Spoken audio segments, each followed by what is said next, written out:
কর্ণওয়ালা YouTube channel পক্ষ থেকে সবাইকে অসংখ্য ধন্যবাদ। আশা করি তোমরা সবাই ভালো আছো। আজকে আমরা আলোচনা করব ডব্লিউটিএর সিটেট 2024 সালে যে প্রাইমারি টেট ডিসেম্বর মাসে এবং সিটেট জুলাই হওয়া জুলাই হবে, তাকে কিন্তু আমরা যে সিডিপি শুরু শুরু করেছি। আজকে আমরা আলোচনা করব বংশধারা ও পরিবেশের শিক্ষাগত তাৎপর্য, অর্থাৎ educational significance of the heredity and environmental. এটা আমাদের হেরিটি এবং এনভায়রনমেন্টের 4 নম্বর ভিডিও। এর আগে আমরা 3টা ভিডিও হেরিটি এবং এনভায়রনমেন্ট নিয়ে আলোচনা করেছি। আজকে আমরা আলোচনা করবো বংশধারা ও পরিবেশে শিক্ষাগত তাৎপর্য। তোমরা ভালো করে পড়াশোনা করো এবং টাইম আছে তাই এখন প্রতিদিন ভিডিও ফলো করো এবং কন্টিনিউ পড়াশোনা করো। সেগুলো যাক আজকে ভিডিও কি আছে প্রথম দেখে নিই। বংশধারা আমরা আগে পড়েছি যে ব্যক্তি শিশু বিকাশের ক্ষেত্রে বংশধারা এবং পরিবেশ গুণফল হিসাবে কাজ করে। এরা কখনো কখনো একে অপর থেকে সম্পূর্ণ আলাদা নয় এবং পৃথক নয়, পরস্পরে গুণফলে একটি ব্যক্তির বিকাশ করে আমরা। এবং এই জন্য আমরা যে ব্যক্তি বিকাশের ক্ষেত্রে বংশধারা পরিবেশের শিক্ষা তার কতগুলি বিষয়ের উপর ডিপেন্ড করে এবং সেগুলি আজকে আমরা আলোচনা করবো।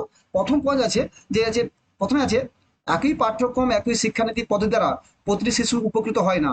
উপরোক্ত আলোচনার পরিপ্রেক্ষিতে ব্যক্তি পার্থক্য নীতিকে শিক্ষাক্ষেত্রে নিয়মিতভাবে কি বললাম যে একই পাঠ্যক্রম দ্বারা একই পাঠ্যক্রম দ্বারা প্রতিটি শিশুর ক্ষেত্রে ঠিক হয় না, এবং একই শিক্ষা পদ্ধতি দ্বারা যে প্রতিটি শিশুর ক্ষেত্রে একই ধরনের শিক্ষা পদ্ধতি দিলে সে সহজে বুঝে যাবে সেটা নয়। বিভিন্ন শিক্ষার্থী শিশু আলাদা আলাদা নিড থাকে, তার নিড নিজস্ব আলাদা আলাদা একটা ধারণ ক্ষমতা থাকে, সেই হিসেবে তাকে শিক্ষা ব্যবস্থা করা হচ্ছে। আধুনিক যে শিক্ষা ব্যবস্থা এনইপি 2020 সেখানে অনেক কিছু মডিফাই অনেক কিছু করা হয়েছে যা বর্তমান শিক্ষার্থীকে কেন্দ্র করি।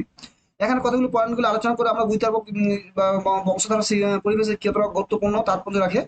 প্রথম আছে ব্যক্তির সমানগুলি সম্পর্কে সঠিক জ্ঞান অর্জন করা, মানে ব্যক্তি একটা শিশু বা শিক্ষার্থীর মধ্যে তার যে কি সম্ভাবনা আছে, তার কোন দিকে তার ইন্টারেস্টিং, তার কতটা কোন দিকে তার একটা ঝোঁক আছে, যেটা করলে তার মধ্যে কোনো সে কষ্ট হয় না বা তার মধ্যে তার ইচ্ছা আছে, সেটা জানতে হবে।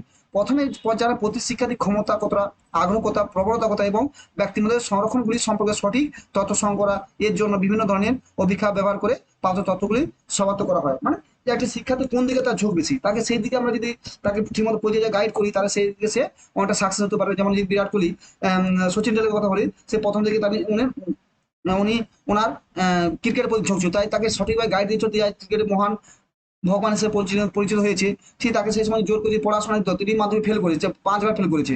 তাই দিতে পারেন তার ক্রিকেটটা ফ্যাশন ছিল, ক্রিকেটকে কেন্দ্র করে তাকে যে এইভাবে আমাদের শিক্ষার্থীর জীবনকে তার আগ্রহ চাহিদা প্রবণতা দিক থেকে দেখে ব্যক্তিত্ব দেখে তার লক্ষ্য করা উচিত। Not every children benefit from the same curriculum and same teaching method. একই রকম বললাম যেটা the in view the above the discussion the principle of the individual difference in the come the use বা ফিল আর educational follow. মানে individual difference মানে কি, ব্যক্তিগত পার্থক্য অনুসারে তার কার কত নিড প্রয়োজন, যার যতটা প্রয়োজন, যেদিকে তার প্রয়োজন, যতটা যেদিকে বা একটি শিক্ষার্থী বা একটা শিশু তার কোন দিকে বিকাশ মানে তার এডুকেশন ডিপার্টমেন্ট মানে তার ব্যক্তিত্বের বিকাশ করবে, সেটা তার ইন্ডিভিজুয়াল ডিফারেন্স উপর ডিপেন্ড করে করা উচিত। Acquiring the accurate knowledge about the individual potential, মানে the first step of the guide gather accurate information about the student ability, interest, tendency and personality profile. For this the information obtained use the different type of experience of the competency, মানে আমরা বিভিন্ন অভিজ্ঞতার মাধ্যমে আমরা জানতে পারি যে তার মধ্যে কোন সম্ভাবনা রয়েছে, তার মধ্যে কোন একটা ব্যক্তিত্ব রয়েছে বা কোনটার প্রতি আগ্রহ রয়েছে, সেই হিসেবে তাকে আমরা অবশ্য করতে পারি। এটা এই পয়েন্টের মেন হচ্ছে যে ব্যক্তির সম্ভাবনাগুলি, মানে তার মধ্যে কি সম্ভাবনা আছে সে সম্পর্কে আমরা সঠিক জ্ঞান অর্জন করতে হবে। সেইটার মধ্যে যদি আমরা তার মধ্যে এই ধারণাটা যদি আমাদের শিক্ষকের মধ্যে না থাকে, তাহলে সে শিশুকে বা শিক্ষার্থীকে ঠিক মতো শিক্ষা দিতে পারবে না। কেন, তার মধ্যে হয়তো শিশুর প্রবণতা আছে অন্যদিকে, কিন্তু শিক্ষক তার সে গতানুগতিক কোন মোড়ে পড়ে যাচ্ছে, তাহলে কি হবে, তার শিক্ষার্থীকে স্কুলে তার পড়ার প্রতি মন থাকবে না, সে আস্তে পড়া ছেড়ে দিবে। 2 নম্বর পয়েন্ট আছে, 2 নম্বর কি আছে, ক্ষমতা অনুযায়ী শ্রেণীভাগ করা। মানে ক্ষমতা অনুযায়ী আমরা একটা ক্লাসে 40 জন আছে, তার প্রত্যেক শিশুর ক্ষমতা এক নয়, কেউ ভালো, খুব ভালো, কেউ মাঝারি। আমরা যদি প্রত্যেক শিশুকে তার ক্ষমতা অনুযায়ী একটা আলাদা করে দিই, তাহলে প্রত্যেক শিশুকে তার আমরা ঠিক মতো শিক্ষা দিতে, তার প্রয়োজন অনুসারে, তার ক্যাপাসিটি অনুসারে এবং তার গ্রহণ ক্ষমতা অনুসারে তাকে আমরা একটা শিক্ষা ব্যবস্থা দিতে পারবো। উপর উপরোক্ত তথ্যগুলির ভিত্তিতে সমক্ষমতা সম্পূর্ণ সম আগ্রহের পরিপ্রেক্ষিতে শ্রেণীকক্ষে শ্রেণীকরণ বিজ্ঞান সমতায় পঠন করা যায় এবং এর ফলে বিভিন্ন ধরনের শিক্ষার্থী উপকৃত হয়। মানে কি সমক্ষমতা সম্পূর্ণ, মানে কি যারা খুব ভালো তাদেরকে একটা ভালো স্কুলে একটা ক্লাসে দিলাম, আবার যারা খুব খারাপ তাদেরকে একটা ক্লাসে দিলাম, এবং যাদের আগ্রহ কেউ যে পড়ার প্রতি আগ্রহ তাহলে তাদের একটা ভালো টিচার ভালো গাইড করে তাদের এডুকেশন ফ্যাসিলিটি দিলাম, এবং কেউ খেলাধুলার প্রতি স্পোর্টসে ভালো বা এক্সট্রা কারিকুলাম তাকে এক্সট্রা কারিকুলামে তাকে ইন্টারেস্ট করা। এইভাবে কি হয়, ক্ষমতা অনুসারে যদি আমরা যদি তাকে আলাদা করতে পারি তাহলে তার মধ্যে ব্যক্তিত্ব এবং তার মধ্যে সে সঠিক পৌঁছাতে পারে এবং সেটা লক্ষ্যে পৌঁছতে পারবে এবং জীবনে একটা প্রতিষ্ঠা সাকসেস হবে। Classify classify according to the ability based on the above information teaching and can be done scientifically and best classify the student according to their ability and interest as a result different type of student of benefit মানে যে একটা তাদের তারা নিজেরা উপকৃত হতে পারে, মানে তাদের ক্ষমতা অনুসারে তাদের আমার শ্রেণীভাগ করে। প্রথম আমরা বললাম যে তাদের কোন দিকে তার আগ্রহ সেটা জানতে হবে, দ্বিতীয় বললাম দ্বিতীয় পয়েন্টে তাদের ক্ষমতা অনুসারে শ্রেণীভাগ করা, ঠিক আছে। 3 নম্বর আছে যেটা আমি জানলাম, 3 নম্বর কি আছে, গতে সঠিক পাঠ্যক্রম নির্দিষ্ট করা। একটা নির্দিষ্ট দিকের অগ্রসর হওয়ার জন্য তার সঠিক একটা পাঠ্যক্রম দিতে হবে। যদি আমরা কথা বলি একটা পাঠ্যক্রম দিয়ে দিই যার ফলে তার ভবিষ্যতে আমাদের বর্তমানে যে পাচ্ছে যে বর্তমানে এনএপি যে সিলেবাসে কোনো আর্টস সায়েন্স রাখছে না, তার একটা সিলেবাস পুরো অল করে দিয়েছে, যার যেটা ইন্টারেস্ট তাকে সেইটা নিয়ে পড়বে। আগে কি ছিল যেটা আর্টসের ছেলে আর্টসে পড়বে, সায়েন্সের সায়েন্সে পড়বে, তার সমস্যা কি হচ্ছে অনেক অনেক আর্টসের ছেলে হয়তো যার বায়োলজি ভালো লাগে, ম্যাথটা কঠিন, ম্যাথ ফিজিক্স কঠিন, ঠিক আছে, কিন্তু অনেকের বায়োলজি ভালো লাগতে পারে, যে আর্টসের ছেলে সে বায়োলজি পড়তে পারতাম, সে যে আর্টসে পড়তে বায়োলজি দিতে পারতাম। আলটিমেট কি হতো জিনিসটা মধ্যে একটা সে কোথাও না কোথাও বাধা পাচ্ছে। আবার কোনো সায়েন্সে ছিল তার ইংলিশ ভালো বা লিটারেচার ভালো, সায়েন্সে কি লিটারেচার ভালো লাগে, তাহলে কি হচ্ছে সে লিটারেচার ছেড়ে সায়েন্সের সাথে সাথে লিটারেচারও রাখতে পারতো। বর্তমানে কারিকুলাম এইভাবে সৃষ্টি করে যাতে আমাদের শিক্ষাটা আরো ডেভেলপ করা যায়। সঠিক পাঠ্যক্রম নির্দিষ্ট ক্রমে সমস্ত ধরনের শিক্ষার্থীর কথা স্মরণ করে বিষয় সম্বন্ধে সঠিক পাঠ্যক্রম শিক্ষণ কর্মসূচি সব পাঠ্যক্রম কার্যকরের নিয়ম নিয়ম বৈচিত্র্যপূর্ণ করতে হবে। এর ফলে সমস্ত ধরনের শিক্ষার্থীরা উপকৃত হবে এবং নিজেদের ক্ষমতা এবং আগ্রহ অনুযায়ী পাঠ্যক্রমের সঙ্গে মিথস্ক্রিয়া করার সুযোগ পাবে। তাহলে কি বললাম, আরে সঠিক পাঠ্যক্রম করতে হবে এবং যে পাঠ্যক্রম মধ্যে আমার যে পাঠ্যক্রমটা হবে সেটা হবে খুব কঠিন নয়, খুব সহজ নয়, যাতে যেই লেভেলের শিক্ষার্থী তার লেভেল অনুসারে তাকে যে স্তরে শিক্ষার্থী যে প্রাইমারি স্তরে আছে তাকে প্রাথমিক স্তরে তাকে আমি হাই লেভেলে অঙ্ক দেওয়া যাবে না, তার যে যে পাঠ্যক্রমটা আপনার ছবি হবে, গল্প হবে, ছড়ার মাধ্যমে হবে, যখন উঁচু ক্লাসে হবে তার যে আজকে কেউ যে উঁচু ক্লাসে পড়ে তার যে পাঠ্যক্রমটা অনেকটা লজিক্যাল হবে, অনেকটা ইন্টারেস্ট হবে, প্রবলেম সলিউশন সিস্টেম টাইপের হবে, যাতে তারা সেটাকে পড়ে আনন্দ পায়। Design the right curriculum, subject related curriculum, learning progress and co-curriculum activity should be flexible and the various keeping the mind of all type of learning. Co-curriculum activity মানে তোমার হচ্ছে যে শুধু পড়াশোনা করলাম না, তুমি পড়াশোনা সারাদিন পড়াশোনার সাথে তুমি co-curriculum activity রাখো, তাহলে কি হবে শিক্ষার্থীরা পড়ার পর যখন ওই বিভিন্ন co-curriculum activity থাকে তাদের মধ্যে তাদের ইন্টারেস্ট থাকে এবং পড়ার প্রতি তারা আকৃষ্ট বাড়ে, তার মানে তার পড়াতে ঝোঁক হবে, ঠিক আছে। সেই কথা অনেকে আছে co-curriculum activity অনেকটা ডেভেলপমেন্ট করে যায়, অনেক হাতে কাজ জানে, অনেক ডিজাইন জানে, অনেক কিছু জিনিস তৈরি করতে পারে। তার মানে শিক্ষার্থী শুধু পড়ার মধ্যে ইনভলভ রাখলে হবে না, তার যে পাঠ্যক্রম হবে একটা সমগ্র তার জীবনকে পরিপূর্ণ করে তোলে, যে শিক্ষার মাধ্যমে তার জীবনটা পরিপূর্ণ, সে শুধু পড়ার জায়গায় দিয়ে পড়া দিয়ে এসে পড়েই গেল, আলটিমেট কিছু হলো পড়েই যাচ্ছে, কিন্তু তার সঙ্গে যে হাতের কাজ যাবে। এখন যে বর্তমানে এডুকেশন এনইপি 2020 আছে, এনপিএ যে NPE national NEP sorry NEP national education policy, তাকে যে সেখানে যে হয়েছে যেখানে 5.35 করেছে, সেখানে এবার এই কারিকুলামটা পুরো মডার্ন কারিকুলাম, যেখানে অনেকটাই উপকৃত এই এনইপিটা এলে অনেকটাই ভালো হবে শিশুকে মানে শিক্ষার্থীকে কথা মাথায় রেখে করা হয়েছে যাতে তারা সামগ্রিকভাবে বিকাশ ঘটে। একটা শিক্ষক একটা শিক্ষার্থী সে গ্রাজুয়েশন করার পর শুধু পড়াশোনা পাশ করে আলটিমেটলি সে কিছু বুঝে, কিন্তু বর্তমানে শিক্ষা ব্যবস্থা তাকে কোকালীনভাবে অ্যাক্টিভ করা হচ্ছে যাতে তারা একটা গ্রাজুয়েশন করার পর সে নিজের কাজে নিজের ভবিষ্যতে দাঁড়াতে পারে, নিজের পায়ে দাঁড়াতে পারে, একটা তাকে তার মধ্যে একটা আর্ট অফ কালচার চলে আসে, ঠিক আছে। As a result, all type of learning will benefit a have the opportunity to interest with the curriculum according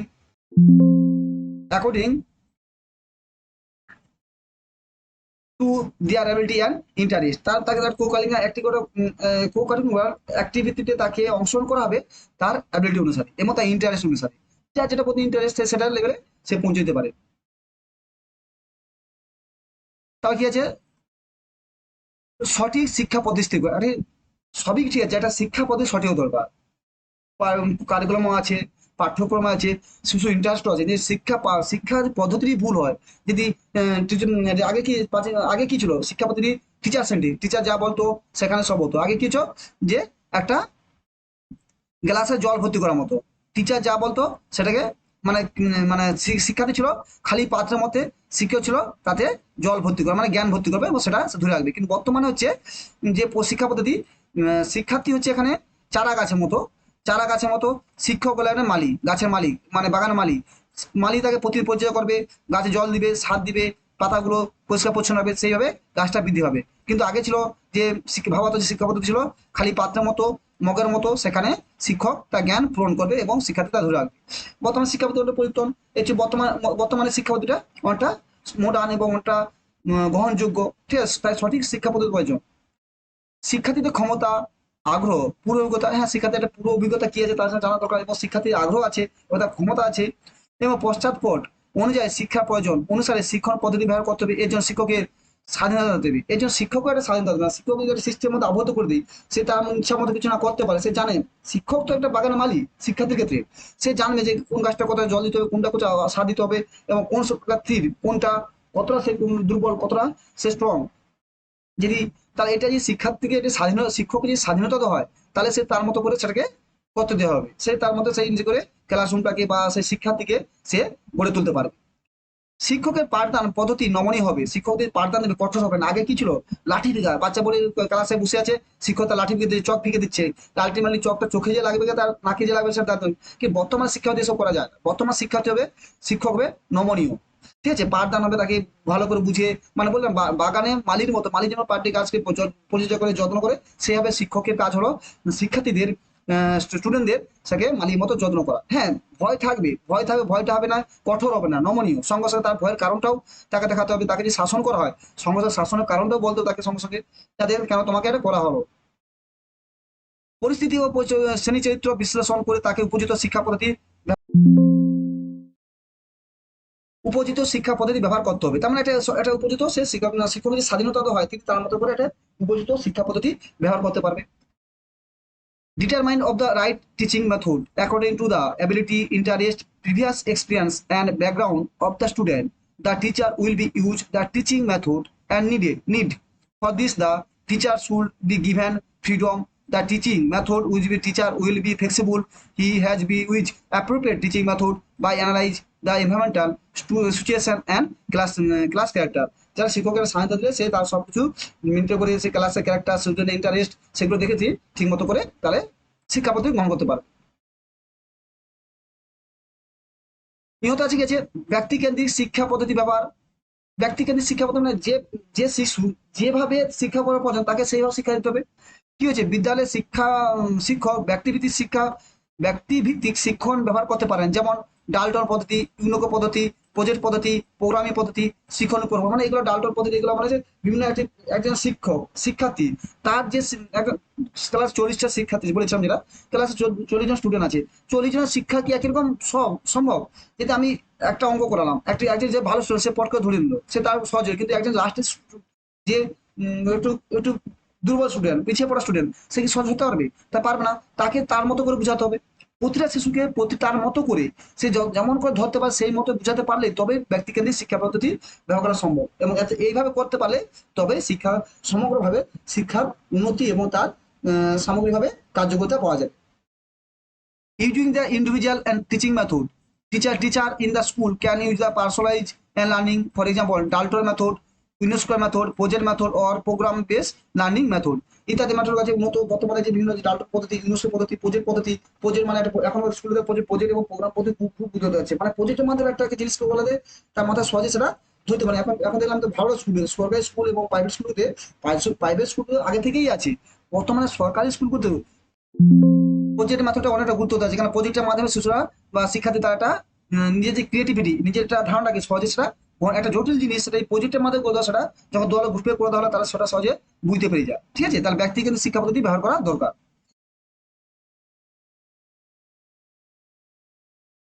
চতে আছে, এফতে আছে ব্যক্তিভিত্তিক শিক্ষা পদ্ধতি বিশেষ কিছু কৌশল প্রয়োগ করা। মানে ব্যক্তিভিত্তিক শিক্ষা যখন গ্রহণ করবে তার কিছু বিশেষ কৌশল প্রয়োগ করতে।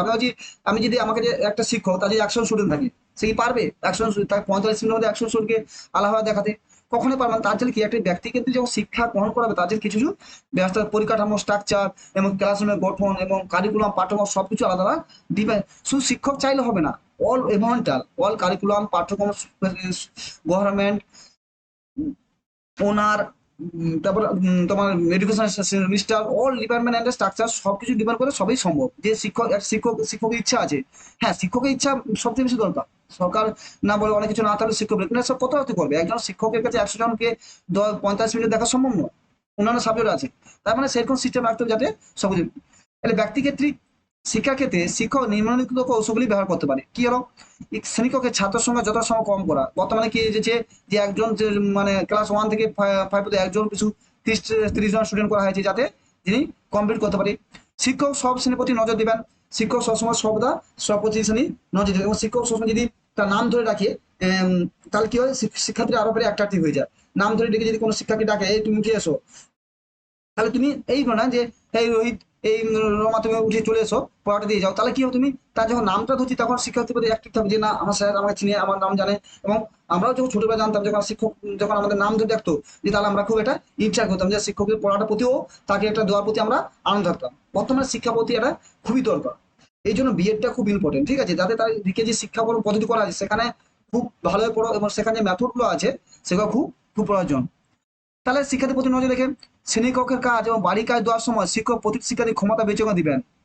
প্রতি যে বাড়ি কাজ হোমওয়ার্ক যেটা থাকে, হোম টাস্ক বা হোমওয়ার্ক থাকে যেটা, সেখানে যে দেওয়া হবে সব শিক্ষক একটা ক্লাসে বোর্ডে লিখে দিলাম সবার জন্য এটা কখনো সম্ভব নয়। কেন যে ভালো স্টুডেন্ট তার বোরিং লেগে যাবে। কেন তো যারা একটু ইন্টেলিজেন্ট ফার্স্ট না তাদেরকে যদি নর্মালি যোগ বিয়োগ দাও, তার ক্লাসে যে ওয়ানের পর তাকে যোগ বিয়োগ দিচ্ছ সে বোরিং হয়ে যাবে, কিন্তু তাকে গুণ দাও হাইলি বোনাস তাহলে সে একটু আনন্দ পাবে। ইন্টেলিজেন্ট যারা বুদ্ধিমান স্টুডেন্ট তাদের কঠিন কঠিন দিলে তার আনন্দ, সেটা কঠিনটাকে করতে পারে তার মধ্যে একটা আনন্দ থাকে এবং তার সেই ভুলও করে তাকে উৎসাহ দাও, উৎসাহ দিলে সে সেটাকে আরো করে আসতে পারবে। তাহলে কি তাদের বালিকা দেওয়ার সময় তাদের ক্ষমতা অনুযায়ী বিবেচনা করতে হবে।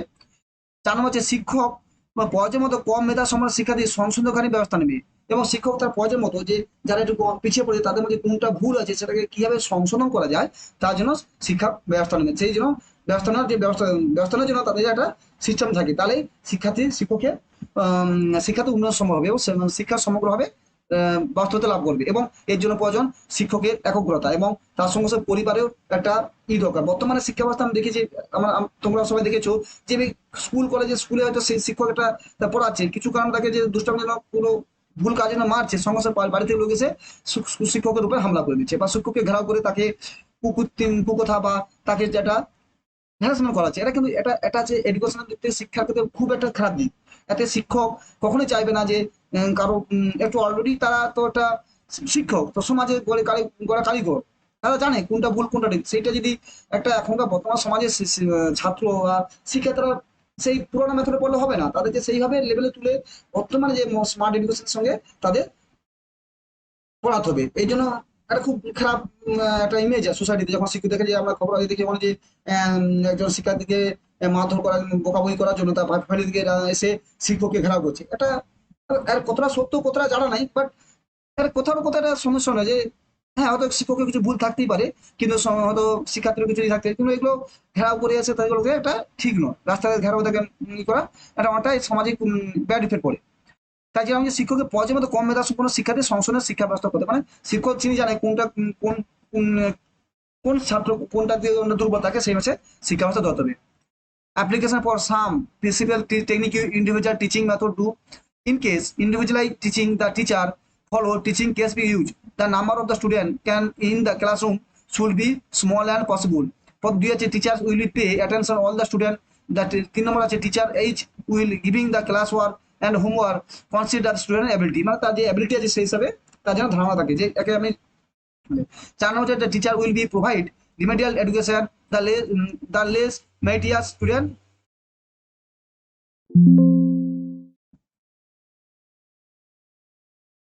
Less meritorious student and necessary. তাহলে তারা শিক্ষকতা পর্যায়ে মতো একটা কম মেধার সঙ্গে শিক্ষার সংসদ ব্যবস্থা গ্রহণ করবে যা যে কোথায় বলেছি। সর্বোপরি শিক্ষকের যে আমাদের বংশধর পরিবেশের শিক্ষা তার করতে হলে আমরা এইগুলো জানতে হবে, শিক্ষা তাদের ব্যক্তিত্ব জানতে হবে, তার মধ্যে যে শিক্ষার্থীর মধ্যে কি সম্ভাবনা আছে তার যদি তার কোন দুর্বল কোন ইন্টারেস্ট গেলে আমরা জানলাম এগুলো খুব ইম্পর্টেন্ট। তোমরা এগুলো কনসেপ্ট এগুলো মুখস্থ করার দরকার নেই, এগুলো যে বলছি না ওয়ান মুখের পরীক্ষা এগুলো আসবেই না, কিন্তু তোমাকে এই যে পয়েন্টগুলো যে কতটা সম্ভব এই যে ব্যক্তিকে শিক্ষা হতে ব্যবহার করা বা তোমাদের ব্যক্তি শিক্ষক কি করে শিক্ষকের ছাত্র সংখ্যা কম করা, তোমার child CDP child development pedagogy চ্যাপ্টারটাই হচ্ছে তোমার কনসেপ্ট, যে কোনটা কি তোমার ডাইরেক্ট কিছু কিছু টার্ম আছে তোমার ডাইরেক্ট আসবে, বললাম আমাদের যেমন ডেভেলপ করলাম সেফালিকোডাল কাকে বলে, প্রক্সিমেন্টাল কি, তোমার স্পাইরাল লিনিয়ার কি, এগুলো হচ্ছে একটা গতানুগতিক আসবে, কিন্তু তোমার এই বাকিগুলো হচ্ছে সব কনসেপ্ট, ঠিক আছে। কনসেপ্ট ক্লিয়ার হবে তবে তুমি পারবে যে একটা, এখন আর এখনকার তুমি এক্সামে পরীক্ষা কোশ্চেনগুলো দেখেছো খুব লেন্দি এবং অপশনাল, অনেকগুলো অপশন থাকে, তার মধ্যে কোনটা বেছে করতে হবে, প্রথম মনে হয় যে দুটো দুটোই ঠিক বা তিনটা তিনটে ঠিক, কিন্তু সেগুলো তোমাকে বাছে, তার জন্য কনসেপ্টটা ক্লিয়ার করতে হবে। তাই ভালো করে পড়ো, বুঝে যে পড়ো এবং কনসেপ্টটা ক্লিয়ার করো, ঠিক আছে। তারপর আমরা ভিডিও আসবো এবং সেখানে আমরা এমসিকিউ আলোচনা করবো, তোমরা আসবে। থ্যাংক ইউ, অবশ্যই ভালো করে পড়াশোনা করো, এবং যদি চ্যানেলটা ভালো লাগে অবশ্যই সাবস্ক্রাইব করে দিও। এবং যদি কোনো সমস্যা আছে তোমাদের বোঝার ক্ষেত্রে বা আমার স্পিডে বলা হয়েছে বা কিছু হলে তোমরা অবশ্যই কমেন্ট করে জানিও। এবং আমাদের হোয়াটসঅ্যাপ গ্রুপ এবং ফেসবুক গ্রুপে তোমরা অ্যাড হয়ে যাও, এবং যদি পিডিএফ পাওয়ার জন্য আমরা টেলিগ্রাম চ্যানেলে আমি পিডিএফগুলো আস্তে আস্তে আপলোড করতে থাকবো। এবং তোমরা ভালো করে পড়াশোনা করো, সামনে জুলাই সিটেট আছে এবং ডিসেম্বরে প্রাইভেট পাস করে রাখো তো হবেই। যেই সব আমি বলছি না যে হচ্ছে নিয়োগ হচ্ছে না, হচ্ছে, দেখো প্রাইভেট 4 বছর ছাড়া নিয়োগ হচ্ছে, ঠিক আছে। তোমরা সেইভাবে পাস করে থাকলে এটা সম্ভাবনা থাকে, যা তোমার যেহেতু ডিএড করে আছো বা যারা আছে তাদের ক্ষেত্রে তোমার আরো ভালো, যে এখানে কম্পিটিশন কম। থ্যাংক ইউ, অবশ্যই ভালো লাগো, যদি ভালো লাগে চ্যানেলটা অবশ্যই সাবস্ক্রাইব করে দিও এবং বন্ধুদের শেয়ার করো। Thank you.